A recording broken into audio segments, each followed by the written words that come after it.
Assalamualaikum warahmatullahi wabarakatuh. Alhamdulillahi rabbil alamin wassalatu wassalamu ala asyrafil anbiya'i wal mursalin nabiyyina Muhammadin wa ala alihi wa ashabihi ajma'in amma ba'd. Ikhwati fillah a'azanallahu wa iyyakum. Alhamdulillah, segala puji hanya milik Allah Subhanahu wa taala yang telah memberikan nikmat dan karunia-Nya kepada kita, yang mana kita dapat bertemu kembali di Mudarasah Sirah Rasul sallallahu alaihi wasallam karya menggunakan kitab Mukhtasar Sirah Rasul karya Syekh Muhammad bin Abdul Wahhab rahimahullahu taala. Ikhwati fillah a'azanallahu wa iyyakum. Alhamdulillah, pada pertemuan sebelumnya telah kita jelaskan nikmat yang Allah berikan kepada kaum muslimin dengan masuk Islamnya sahabat yang mulia Hamzah bin Abi Thalib, paman sekaligus saudara sepupuan Nabi sallallahu alaihi wasallam. Kemudian 3 hari setelahnya di tahun ke-6 kenabian masuk Islamnya sahabat Umar bin Khattab radhiyallahu taala anhu.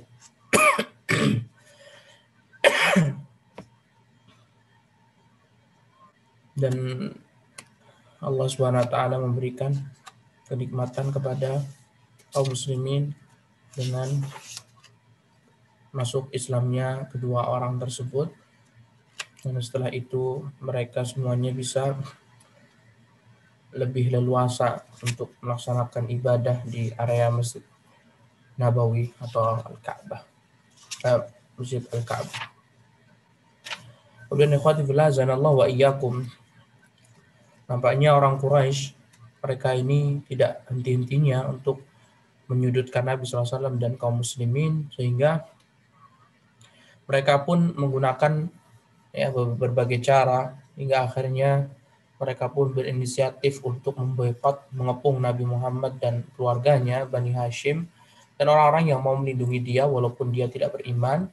Karena telah kita ketahui orang Arab zaman dahulu, mereka betul-betul ta'assub luar biasa. Fanatik golongannya begitu luar biasa. Sehingga walaupun mereka belum masuk Islam, tapi karena kekeluargaan dengan Nabi Muhammad SAW, maka mereka pun rela untuk membantu dan mendukung Nabi SAW. Nah, kemudian ikhwati fillah azanallahu wa iyyakum. Kaum Quraisy mereka betul-betul berusaha semaksimal mungkin gimana caranya agar kaum muslimin ini tersiksa. Nah, sehingga mereka pun mengepung atau memboikot Nabi Muhammad, orang-orang yang beriman, sama kabilah atau keturunan Hashim dan keturunan Al-Muttalib. Mereka dikepung atau diboikot, ya, sehingga mereka pun terpaksa harus keluar dari rumah-rumah mereka menuju perkemahan yang dibuat di lembah miliknya Abu Thalib paman Nabi Shallallahu Alaihi Wasallam. Dan ini terjadi di tahun 7 kenabian setelah masuk Islamnya Umar dan Hamzah.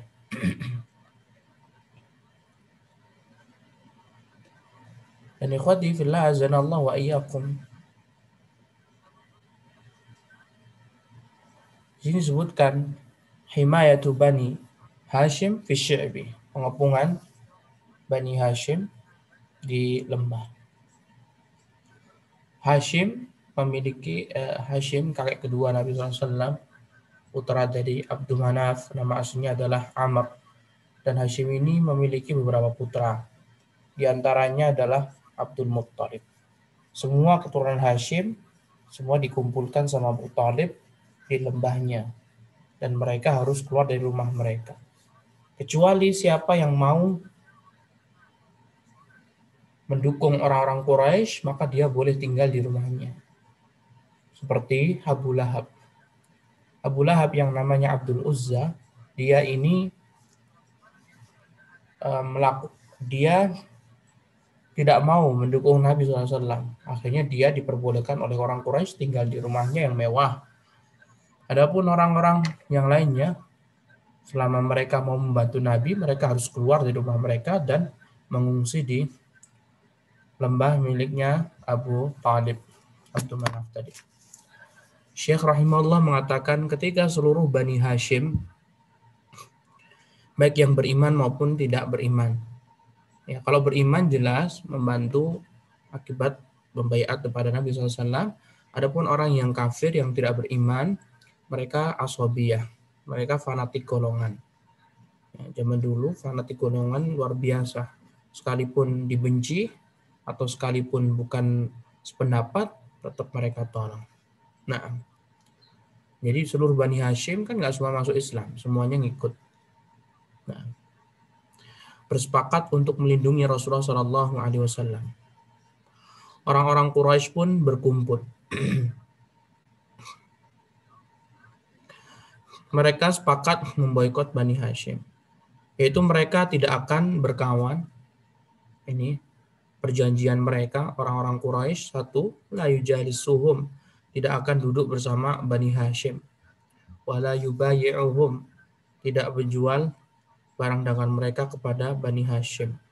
Wala yadkhulu buyutahum, tidak akan masuki rumahnya Bani Hashim.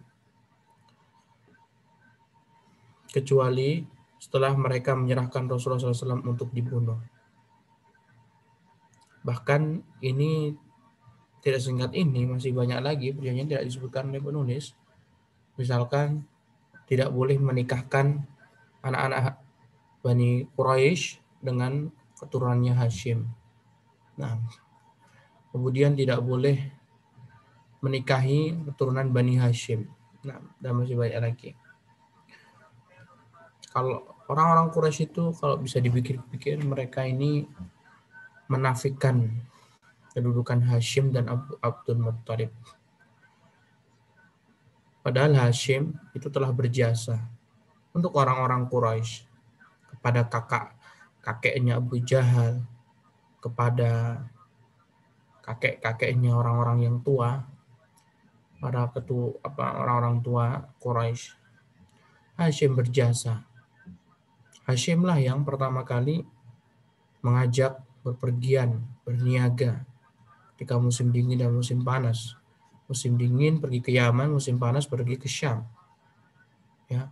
Sampai orang-orang Quraisy mendapatkan kekayaan yang begitu banyak itu dari Hashim. Kemudian Abdul Muttalib juga memiliki jasa. Ya. Ketika orang Abraha beserta pasukannya 460.000 pasukan ingin menghancurkan orang-orang Quraisy, ya, dia datang kepada Abraha, beritahu. Bahkan Abdul Muttalib juga yang berdoa kepada Allah. Dan Abdul Muttalib termasuk petinggi rajanya mereka. Kemudian muncullah kakeknya, cucunya Abdul Muttalib, yaitu Nabi Muhammad SAW. Seolah mereka begitu saja melupakan jasa bantuan, kebaikan oleh kakek-kakek Nabi, Abdul Muttalib dan Hashim. Nah, yaitulah namanya orang kalau sudah membenci, semuanya kena. Kebaikannya bisa sirna. Kemudian ikhwan, mereka pun menulis perjanjian tadi dalam satu lembar piagam yang berisi perjanjian-perjanjian untuk satu, tidak menerima perdamaian dengan Bani Hashim selama-lamanya dan tidak memberikan belas kasihan kepada mereka sampai mereka mau menyerahkan beliau untuk dibunuh. Jadi sebenarnya masalah Quraisy ini cuma sama Nabi SAW, tapi itu merembet kepada seluruh kabilah Nabi SAW. Bani Hashim semuanya diboikot. Tidak ada belas kasihan sampai mereka betul-betul menyerahkan Nabi Muhammad SAW untuk dibunuh. Dan buktinya ikhwah, mereka tidak menyerahkan Nabi SAW sama sekali. Dan itu berjalan 3 tahun. Luar biasa. Maka Abu Talib menyuruh mereka memasuki lembahnya. Lembah milik Abu Talib. Mereka pun tinggal di sana selama 3 tahun dan mengalami cobaan yang sangat berat. Mereka diboikot dari semua pasar. Pasar tidak ada yang mau beli. Jadi mereka ini memang tinggal di sana. Tinggal di lembahnya Abu Talib. Tidak mendirikan rumah ya, wah cuma kemah-kemah saja begitu. Selama berapa lama? 3 tahun. Dan mereka tidak dilarang untuk keluar. Mereka tidak dilarang untuk pergi. Begitu. Mereka juga masih diperbolehkan untuk pergi ke pasar gitu. Tapi sama aja. Kalaupun mereka selama pemboikotan pergi ke pasar, nggak ada orang yang mau jualan sama mereka. Transaksi jual beli dengan keluarga Bani Hashim nggak ada. Tidak ada makanan dan barang dagangan yang dibiarkan masuk ke Mekah kecuali orang-orang Quraisy segera membelinya. Nah, para pedagang kafilah yang datang dari Syam, dari Yaman, dari Habasyah langsung dibeli sama orang-orang Quraisy. Mereka juga mencegah jangan sampai ada sedikit pun makanan dan barang dagangan itu yang sampai pada Bani Hashim. Hingga sering terdengar suara wanita-wanita Bani Hashim yang menangis dari balik lembah lantaran kelaparan. Subhanallah. Nah, begitu dahsyatnya cobaan mereka, ikhwah. Itu jangan sekali-kali menghina para sahabat.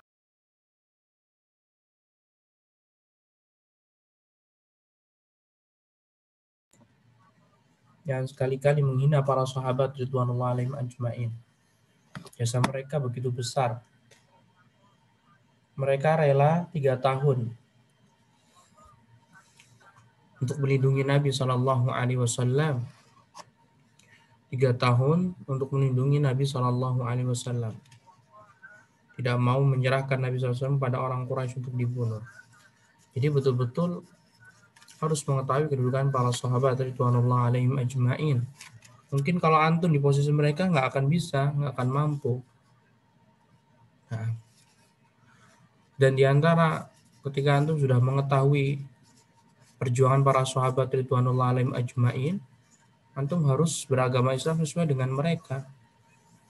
Di samping Allah dan Rasul yang memerintahkan kita memahami agama Islam sesuai dengan pemahaman para sahabat, kita harus melihat perjuangan mereka. Mereka begitu besar sekali. 3 tahun, kekurangan makanan, kekurangan minuman, wanita-wanita sampai menangis dari balik lembah lantaran kelaparan. Mereka juga menahan lebih keras atau menahan orang-orang Islam yang tidak masuk ke lembah tersebut, agar tidak masuk ke lembah tersebut. Cobaan semakin menghebat. Kaum muslimin diguncang dengan ujian yang sangat dahsyat. Bila orang-orang sudah mulai berangkat tidur, Abu Talib menyuruh Rasulullah SAW tidur di kasurnya, supaya ia bisa melihat siapa yang hendak membunuhnya dengan sembunyi-sembunyi. Lihatlah kasih sayang Abu Talib. Maka Allah SWT memberikan keringanan azab neraka untuk Abu Talib. Dan lihatlah Rasulullah SAW merasa betapa inginnya betapa inginnya paman beliau ini masuk Islam. Tapi takdir berkata lain. Nah, perjuangan Abu Talib mendidik Nabi, membimbing Nabi bersama Nabi 42 tahun. 42 tahun sejak Nabi SAW umur 8 tahun. 8 tahun sampai Rasulullah SAW berumur 50 tahun. Abu Talib selalu menyuruh Rasulullah SAW. Dan itu selama 3 tahun berturut-turut. Pokoknya Rasulullah suruh tidur terlebih dahulu. Sehingga Abu Talib pun rela ya, sakit setelahnya nanti. Agar beliau tahu siapa yang mau membunuhnya. Ini menunjukkan kasih sayang Abu Talib. Lihatlah, orang kafir, Abu Talib kan orang kafir. Dia orang yang baik. Dia orang yang bersimpati. Orang yang memiliki kasih sayang kepada Nabi SAW. Itu saja Allah SWT masukkan ke dalam neraka. Maka bagaimana orang yang tidak memiliki kasih sayang kepada Nabi SAW dan tidak beriman kepada Nabi SAW dan tidak memiliki jasa besar dalam agama Islam. Nah, Jika orang-orang tuh sudah tidur, ia menyuruh salah satu anak-anaknya, saudaranya, dan sepupunya tidur di kasur Rasulullah SAW. Serta menyuruh orang lain tidur di kasurnya. Jadi balik-balik gitu. Jadi kemah-kemah, karena orang Quraisy tentunya lebih banyak ya. Orang Quraisy tentunya lebih banyak. Kalau mereka mau bersatu saja, mereka malam-malam bisa langsung membunuh Nabi SAW. Untuk mengantisipasi itu semuanya, Abu Thalib meminta Rasulullah tidur di kasurnya Abu Thalib. Kemudian Abu Thalib berjaga dan meminta anak-anaknya Abu Thalib, tidak tahu siapa, apakah Ali bin Abi Thalib atau Aqil atau Thalib, untuk tidur di kasurnya Nabi Muhammad SAW. Nah, itu berlangsung 3 tahun lamanya perjuangan dakwah beliau Shallallahu Alaihi Wasallam. Kalau antum berdakwah tidak sampai seperti ini menghadapi kaumnya antum, justru antum mendapatkan perlakuan baik sama kaumnya antum, maka antum harus bersemangat melebihi Nabi SAW, bersemangat berdakwah pagi siang malam, pagi siang malam, pagi siang malam, pagi siang malam. Harus memperbanyak dakwah pada Allah Subhanahu Wa Taala. Jadikan amal soleh antum untuk berdakwah. Kemudian Allah Subhanahu Wa Taala menghendaki adanya pembatalan piagam.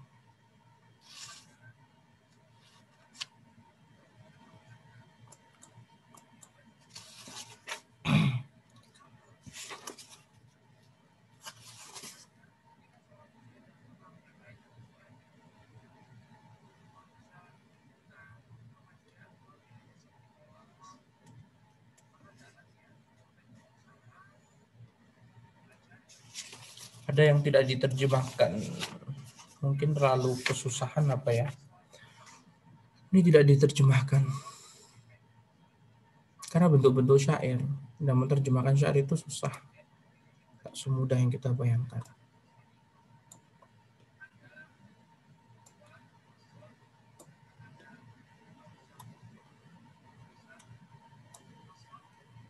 Ada berapa lembar nih nggak diterjemahkan?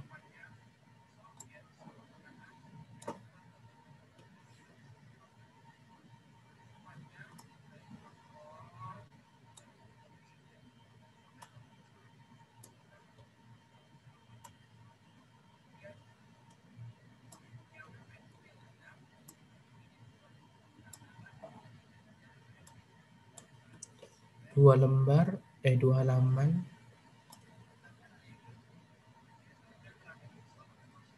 3 halaman nggak diterjemahkan.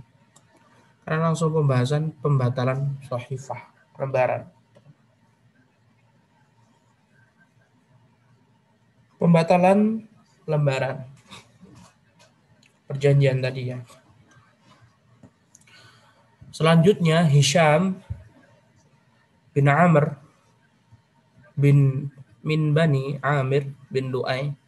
Selanjutnya ada seorang bernama Hisham bin Amr dari Bani Amir bin Lu'ay yang biasa berhubungan dengan Bani Hashim di lembah secara diam-diam pada malam hari untuk mengirim makanan, pergi menjumpai Zuhair bin Abi Umayyah Al-Makhzumi yang ibunya adalah Atikah binti Abdul Muttalib. Jadi ada seorang bernama Hisham bin Amr.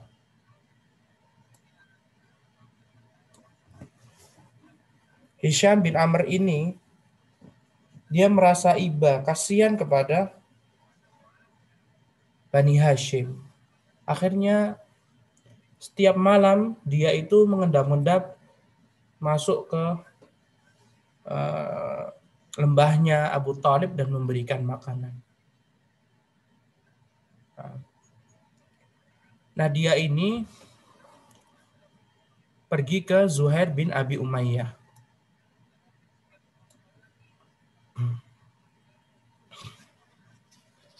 Zuhair bin Abi Umayyah.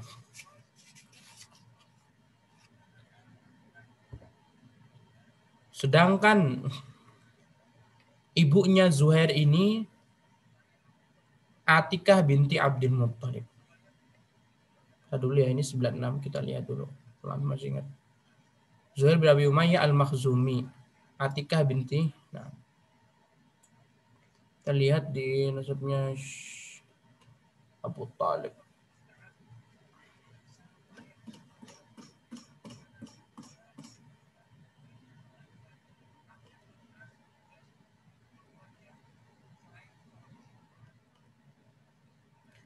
Atikah. Berarti dia kalau enggak kakaknya Abdullah bin Abi Umayyah.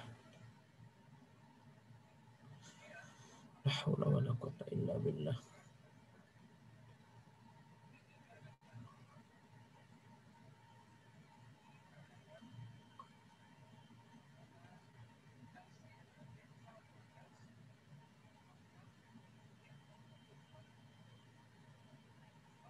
Nih. Jadi Nabi Muhammad SAW punya bibi namanya Atikah.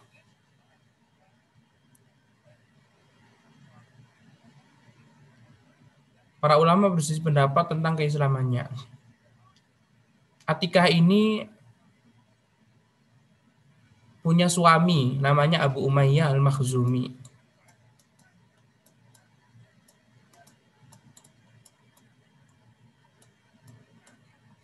Abu Umayyah Al-Makhzumi. Kemudian Atikah ada anak namanya Abdullah.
Nah, ikhwah, sampai ke Atikah. Nah, Atikah dia adalah bibi Nabi Shallallahu Alaihi Wasallam. Dan Atikah ini menikah dengan Abu Umayyah Al-Makhzumi. Dan lahirlah beberapa anak, diantaranya sahabat Abdullah bin Abi Umayyah. Abdullah ini dia nanti masuk Islam di tahun 8 Hijriah sebelum Fathu Makkah. Nah, yang dibahas sekarang ini bukan Abdullahnya, tetapi Zuhairnya. Kita tidak tahu ya apakah Zuhair ini kakaknya Abdullah atau bukan. Nah, intinya Zuhair bin Abi Umayyah ini dia dari Bani Makhzum. Ya. Dan dia karena bukan dari Bani Hashim, tapi dia ini berarti Zuhair bin Abi Umayyah ini sepupunya Nabi ya. Sepupunya Nabi SAW, keponakan dari Abu Talib sebenarnya. Kita lihat dulu apakah di ini kita di buku Anda.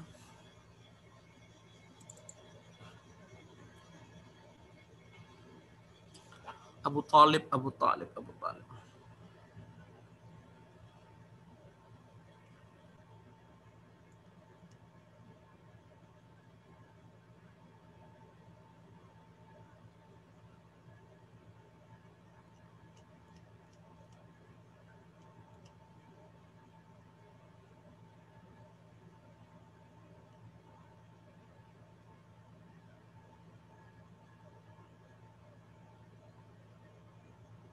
Atikah. Nah, antum perhatikan Atikah ini adalah bibi kandungnya Nabi SAW. Jadi Atikah merupakan bibi Nabi SAW, bibi kandung ya ikhwah.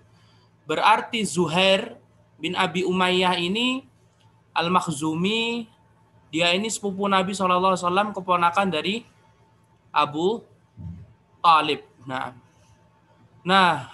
adapun Hisham bin Amr, dia ini nggak ada hubungan sama sekali dengan Bani Hashim sama Bani Makhzum, nggak ada hubungan sama sekali. Tapi dia adalah orang yang baik hati, ya, orangnya nggak tegaan gitu. Nah, ketika Hisham bin Amr, dia ini melihat apa yang terjadi, keturunan Bani Hashim termasuk pamannya Zuhair, kemudian sepupunya Zuhair Nabi Muhammad SAW. Nah, di sana juga ada pamannya Zuhair yang lain seperti Hamzah, kemudian Abbas, ya, terkurung di mana? Di pemboikotan di lembah Abu Talib tadi. Sehingga terketuklah hati Hisham dan selalu setiap malam dia ngasih makanan kepada Bani Hashim, mengendap-endap. Sampai suatu ketika Hisham bin Amr ini mendatangi Zuhair bin Abi Umayyah, ya, sepupu Nabi SAW, keponakan Abu Talib. Dan Zuhair bin Abi Umayyah ini satu marga dengan Abu Jahal, sama-sama Al-Makhzum. Nah, kemudian sembari berkata, Hisham berkata kepada Zuhair, "Wahai Zuhair, apakah engkau akan terus enak-enak makan dan minum sementara keadaan paman-pamanmu seperti yang kamu ketahui?" Ya, menyindir seperti itu. Akhwal, paman dari keluarga ibu. Karena ibunya Zuhair yang bernama Atikah ini anaknya dari Abdul Muttalib. Sedangkan Atikah ini adiknya Abu Talib. Ya, Atikah ini kakaknya Hamzah dan Abbas. Kok kamu seperti ini? Nah, kemudian Zuhair pun menjawab, "Celaka kamu, waihak. Apa yang bisa aku lakukan seorang diri? Aku ini memang keponakan, tapi aku sendirian." Begitu. Nampaknya si Zuhair ini betul-betul juga merasakan begitu sedihnya ya.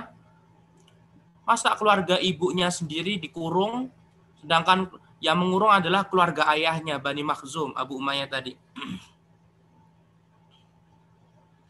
Nah,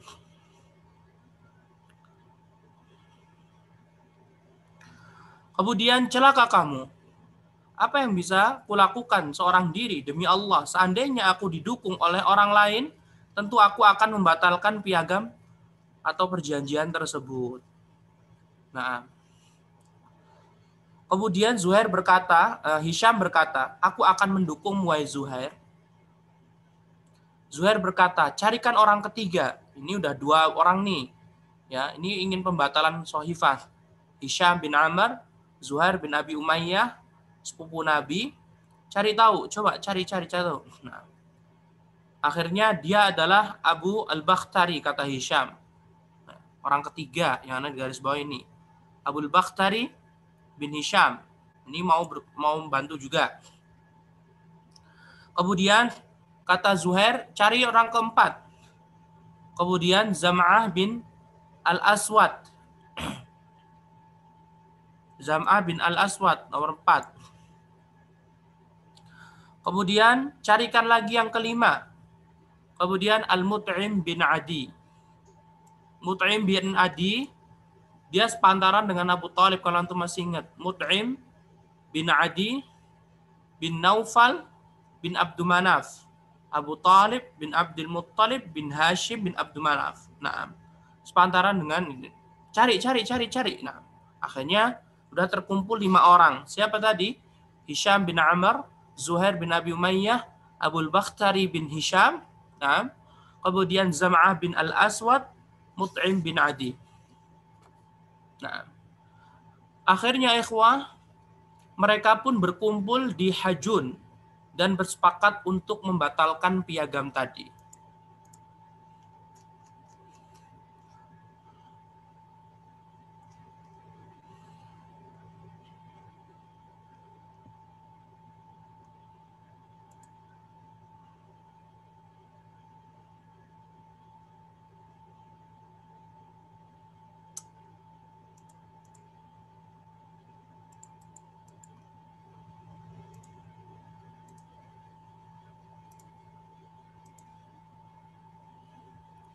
Lihat, ini Ka'bah.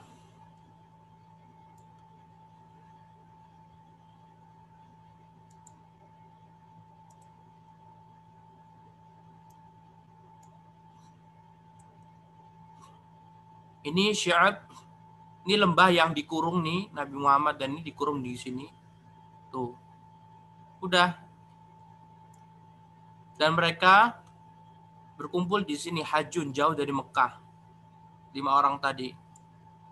Caranya gimana nih? Ngobrolin dulu. Nah, mereka pun berkumpul di Hajun dan bersepakat untuk membatalkan perjanjian zalim tadi. Zuhair bin Abi Umayyah, sepupu Nabi, pun berkata, aku yang akan memulainya. Ya, karena dia adalah sepupu dan dia adalah anak dari Atikah. Sedangkan Atikah ini kan bibinya Nabi SAW. Nah, mereka pun datang ke Ka'bah, jalan atau naik kuda mungkin. Mereka datang ke Ka'bah, di mana pada saat itu orang-orang Quraisy berada di sekelilingnya, Abu Jahal dan teman-temannya. Zuhair pun berseru, wahai penduduk Mekah, kita semua bisa makan makanan, bisa minum minuman, dan mengenakan pakaian. Sementara Bani Hashim nyaris binasa. Ya, demi Allah, aku tidak akan duduk sebelum perjanjian zalim yang meretakkan silaturahmi dan berisi kezaliman itu disobek-sobek. Abu Jahal pun berkata, sungguh dusta ucapanmu. Demi Allah, piagam perjanjian itu tidak akan disobek. Ya, karena Zuhair ini ayahnya dari kubunya Abu Jahal. Adapun ibunya kubunya Nabi Muhammad SAW. Zam'ah kemudian menukas, Zam'ah bin Al-Aswad tadi. Demi Allah, engkau lebih pendusta wahai Abu Jahal. Kami tidak setuju dengan ditulisnya perjanjian ini. Kemudian yang ketiga, Abu Bakhtari bin Hisham pun menyahut. Benar kata Zam'ah bin Aswad. Kita tidak menerima dan tidak suka dengan isi perjanjian ini. Sudah 3 tahun lamanya. Kemudian ditambah lagi Mut'im bin Adi. Ya. Mut'im bin Adi juga menyahut, kalian berdua benar. Sedangkan siapa yang berkata selain itu adalah pendusta. Kita berlepas diri kepada Allah terhadap semua isi perjanjian yang tertulis di piagam itu. Hisham bin Amr pun mengatakan hal yang serupa dengan itu. Wah, lima-limanya langsung apa? Ngomong. Akhirnya Abu Jahal berkata, perjanjian ini telah diputuskan pada suatu malam di suatu tempat, bukan di sini. Sementara itu Allah mengirimkan rayap yang memakan lembaran perjanjian mereka. Rayap itu juga menjilati setiap nama Allah yang tertulis dalam piagam itu. Maka yang tersisa pada piagam itu hanyalah tulisan tentang kesyirikan, kezaliman, dan pemutusan silaturahmi. Apa yang terjadi pada piagam perjanjian itu oleh Allah diperlihatkan kepada Rasul-Nya. Maka beliau pun memberitahukan hal itu kepada paman beliau. Pamannya pun berkata, demi bintang-bintang, bersumpah dengan makhluk ya, engkau tidak pernah berdusta kepadaku. Jadi Rasulullah SAW ya memberitahu pamannya bahwasanya kita udah menang lagi. Nah, Abu Thalib pun berangkat bersama beberapa orang dari Bani Abdul Muttalib. Ini berarti mukjizat Nabi ya, mengetahui perkara gaib tanpa belum dikasih tahu. Nah, Abu Thalib pun berangkat bersama beberapa orang dari Bani Abdul Muttalib, entah mungkin Hamzah atau Abbas, nah, hingga sampai di Masjidil Haram dekat Ka'bah ya, yang pada saat itu dipenuhi kerumunan orang-orang Quraisy termasuk Abu Jahal dan teman-temannya. Melihat kedatangan mereka, orang-orang Quraisy menyangka bahwa mereka meninggalkan lembah karena tidak tahan penderitaan akibat pemboikotan. Ya, mereka ngomongnya seperti itu. Ya, hei Abu Thalib, kamu mau menyerahkan Muhammad ya? Gitu. Dan mereka datang dengan menyerahkan Rasulullah SAW. Itu prasangkaan mereka. Nah, karena tadi udah kita bilang ya, pemboikotan itu bukan berarti mereka 3 tahun cuma di situ terus. Nah, tapi mereka boleh pergi kemana-mana. Tapi nggak bisa makan, nggak bisa minum. Nah, setelah itu Abu Thalib pun berbicara. Telah terjadi peristiwa yang barangkali bisa jadi kunci perdamaian antara kami dan kalian. Bawalah piagam perjanjian kalian kemari. Abu Thalib berkata demikian lantaran khawatir mereka melihat piagam perjanjian itu sebelum membawanya kepadanya. Sehingga mereka tidak mau membawa piagam tadi. Jadi Abu Thalib pun berinisiatif mendatangi. Dengan bangga mereka membawa piagam itu, tidak ada keraguan pada diri mereka bahwa Rasulullah SAW pasti akan diserahkan kepada mereka. Mereka berkata, memang sudah saatnya kalian kembali demi menghindarkan kaum kalian dari kebinasaan dan menyerahkan Muhammad kepada kami untuk dibunuh. Abu Thalib berkata, aku akan mengajukan tawaran yang adil kepada kalian. Putraku bercerita kepadaku, dan ia tidak pernah berdusta, maksudnya keponakan ya, bahwa Allah telah menolak piagam perjanjian yang ada di tangan kalian ini. Allah telah menghapus semua namanya yang tertera dalam piagam ini, dan hanya menyisakan tulisan tentang pengkhianatan dan pemutusan silaturahmi kalian. Jika yang dikatakan oleh putraku ini benar, maksudnya Muhammad SAW, maka demi Allah, kami tidak akan pernah menyerahkannya kepada kalian walaupun kami semua mati berkalang tanah. Nah, tetapi jika yang dikatakan ini dusta, kami akan menyerahkannya kepada kalian. Terserah, akan kalian bunuh atau kalian biarkan hidup. Masya Allah. Kemudian orang-orang Quraisy pun mereka mengatakan, kami setuju. Oke, ayo kita pergi ke Mekah. Ke Ka'bah, dibuka nanti. Mereka pun membuka piagam perjanjian itu yang terdapat di Ka'bah. Ternyata kondisinya sebagaimana diceritakan oleh Abu Thalib. Mereka pun berkata, ini sihir yang dilakukan teman kalian. Wah, subhanallah. Tetap mereka itu nggak ada habis-habisnya mengatakan Nabi. Udah jelas kebenaran, tapi mereka mengatakan ini sihir yang dilakukan teman kalian. Mereka pun kembali kepada kejahatan mereka semula. Ketika itulah orang-orang yang sebelumnya bersepakat di Hujun berbicara sebagaimana dijelaskan di kemuka. Hisham bin Amr memeluk Islam pada masa Fathu Makkah. Akhirnya Bani Hashim pun keluar dari lembah mereka dan kembali berbaur dengan masyarakat. Keluarnya mereka itu terjadi pada tahun 10 kenabian. 6 bulan sesudah itu Abu Thalib wafat. Nah, jadi Masya Allah ya, Hisham masuk Islam loh, Hisham. Muslim kita tulis. Karena dia ini Masya Allah, walaupun waktu itu masih kafir, tapi dia ini memberi makanan. Dan Allah SWT mengetahui kebaikannya. Nah, jadi ikhwati fillah zanallahu wa iyyakum, kalau kita melihat dari penulis ini, lembarannya itu yang dimakan itu kalimat Allah. Kalau dalam buku-buku lain yang dimakan itu semuanya kecuali kalimat Allah kan. Jadi ada dua riwayat, ada dua versi. Rayapnya ini makan siapa begitu loh. Ada yang mengatakan makan nama Allah, ada yang mengatakan makan kezaliman gitu. Kalau di bukunya Syekh Muhammad bin Abdul Wahab, yang dimakan ini siapa? Yang dimakan ini adalah nama Allah Subhanahu wa taala.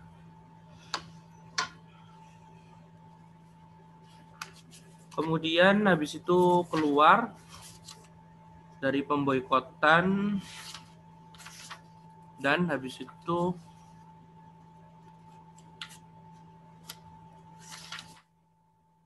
6 bulan setelahnya meninggalnya Abu Thalib dan meninggalnya Khadijah. Kalau ini berarti umur 50 tahun. Berarti Khadijah umur berapa ya? Kalau nikahnya Khadijah umur 40, berarti tambah 15. Berarti Khadijah 65 tahun. Baik.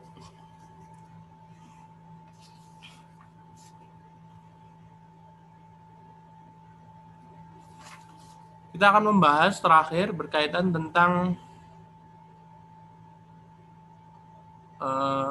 meninggalnya Khadijah dan Abu Thalib. Kita tidak tahu ya ikhwah ini di bulan apa mereka keluarnya, yang jelas pemboikotan di bulan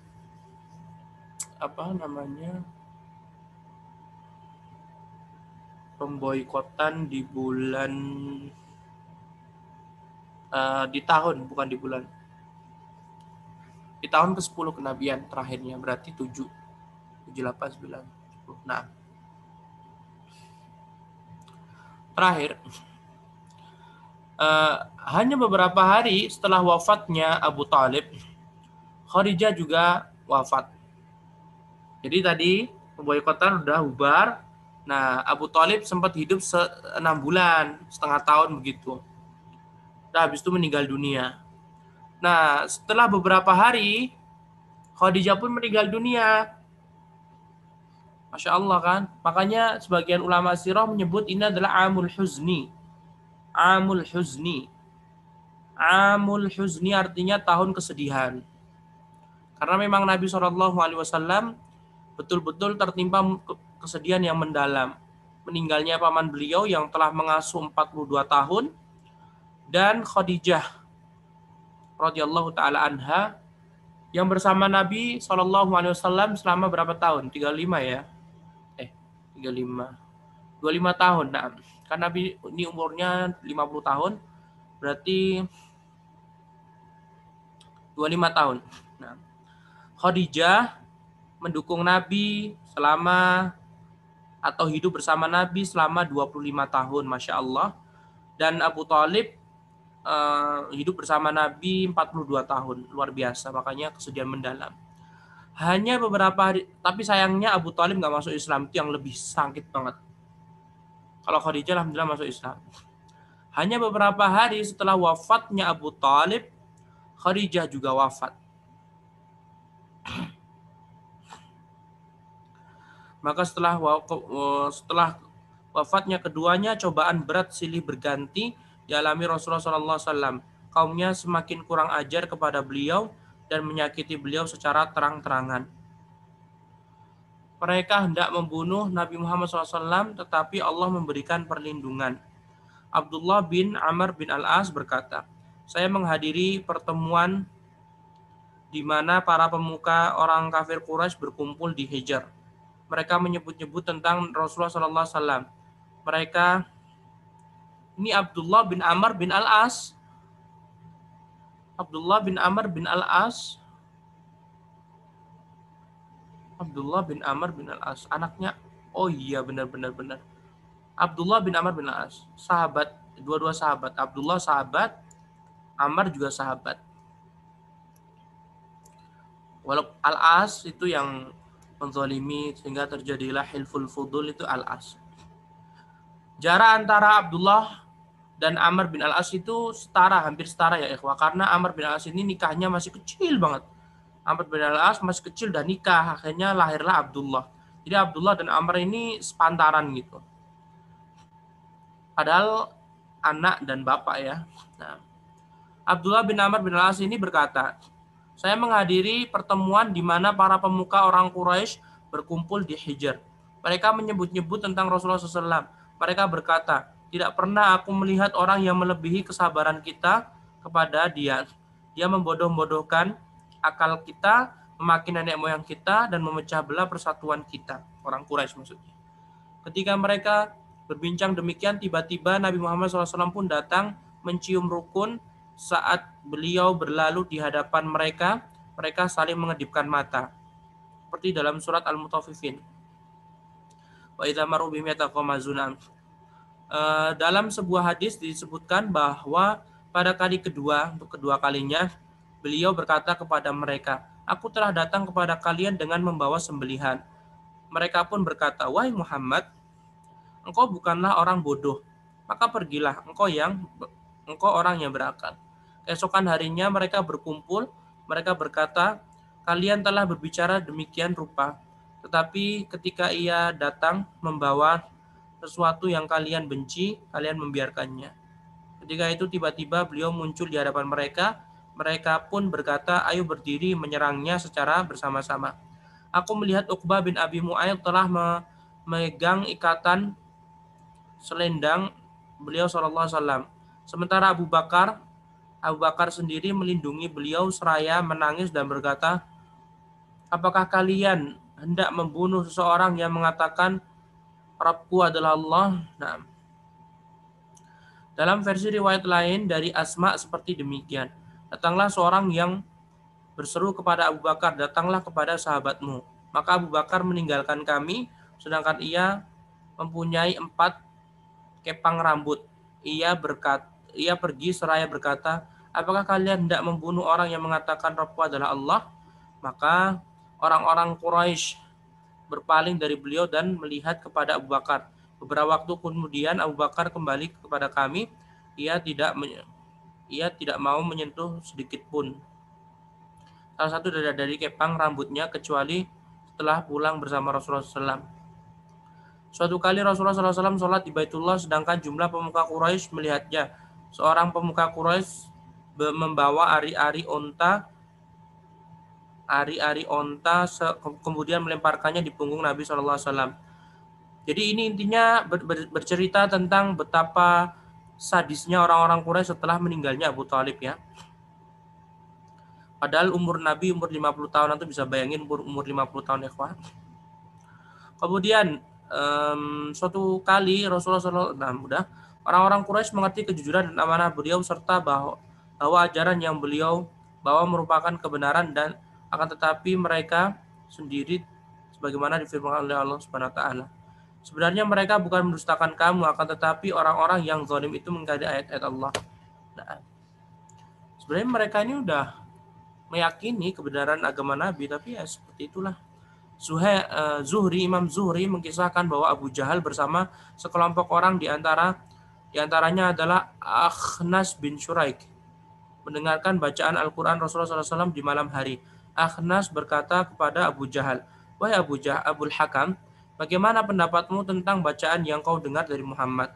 Abu Jahal menjawab, kami dari Bani Abdul Manaf dari dulu bersaing untuk meraih kedudukan terhormat.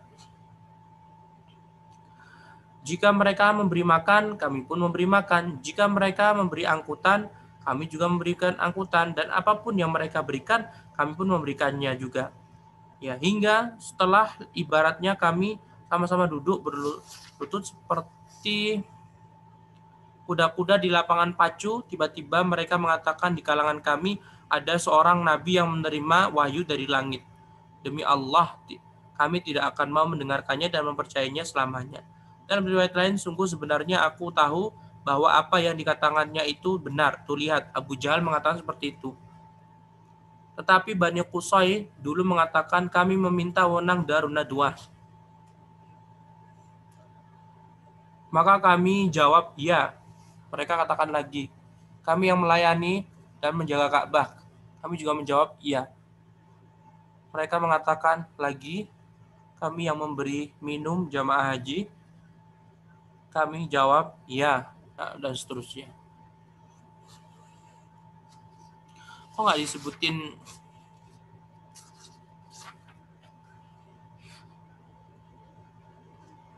Tidak disebutin ini ya. Apa namanya itu? Rasulullah SAW mentalkin ayat pamannya, nggak disebutin. Baik. Abu Jahal. Kita udah selesai ya, ikhwah. Kemudian setelah itu ada kejadian orang-orang Quraisy bertanya kepada Nabi SAW berkaitan tentang ruh. Kemudian Ashabul Kahfi.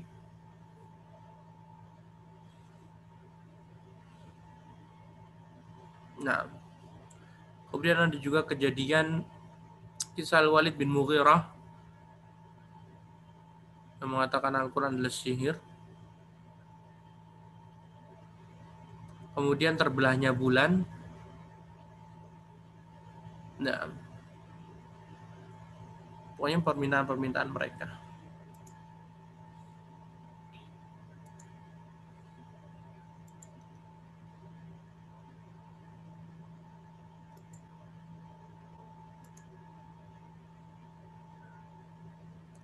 Abu Jahal.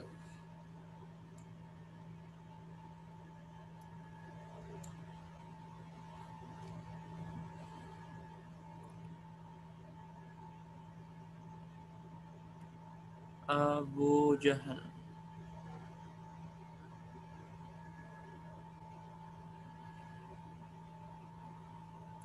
Amr bin Hisham bin Al-Mughirah Al-Makhzumi Al-Qurashi.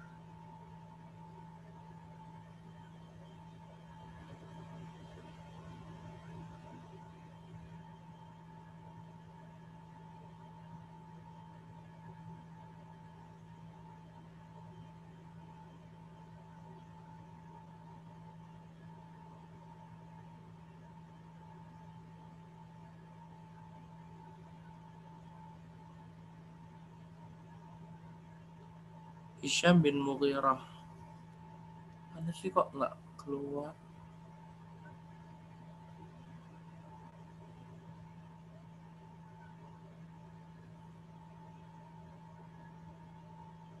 Amr bin Hisham bin Mughirah bin Abdullah bin Amr bin Makhzum.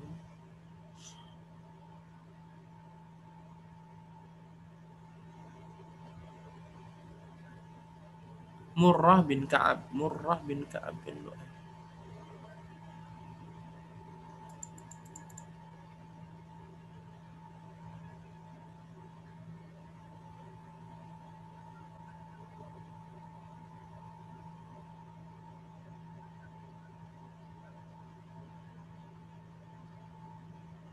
Ini Makhzum.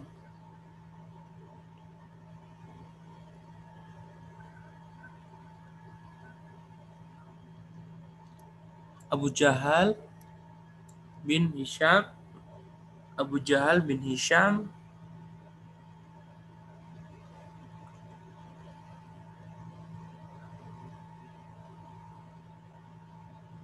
Abu Jahal bin Hisham bin Mughirah bin Abdullah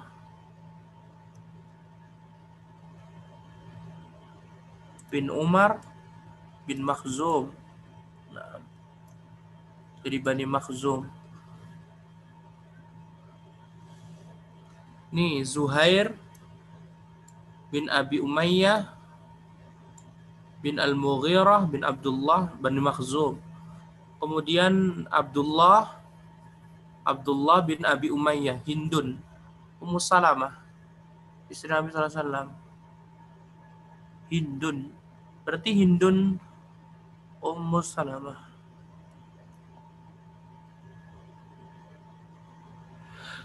Alhamdulillah.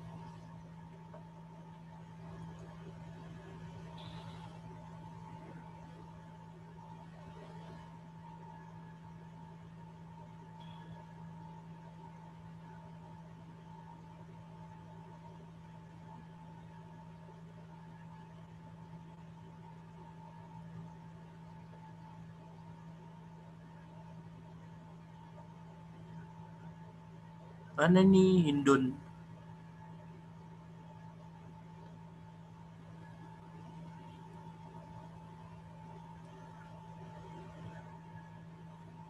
Ini Abu Jahal di sini. Oh, ya berarti sama ya. Abu Jahal sama setara dengan Zuhair, Abdullah sama Ummu. Berarti ikhwah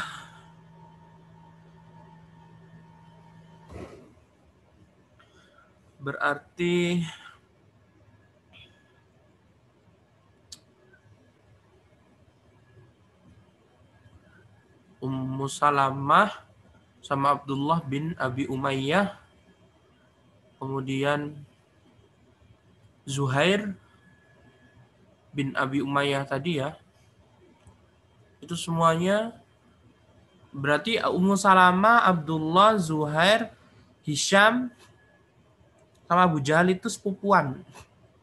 Pantesan tadi Zuhair kayak berani banget sama Abu Jahal ya, karena sepupuan. Nah, dengan ini kita sudah selesai. Alhamdulillah. Wallahu ta'ala alam wa billahi taufiq wa sallallahu wasallam ala nabiyyina Muhammad wa ala alihi wa sahbihi wa sallam tasliman katsira. Assalamualaikum warahmatullahi wabarakatuh.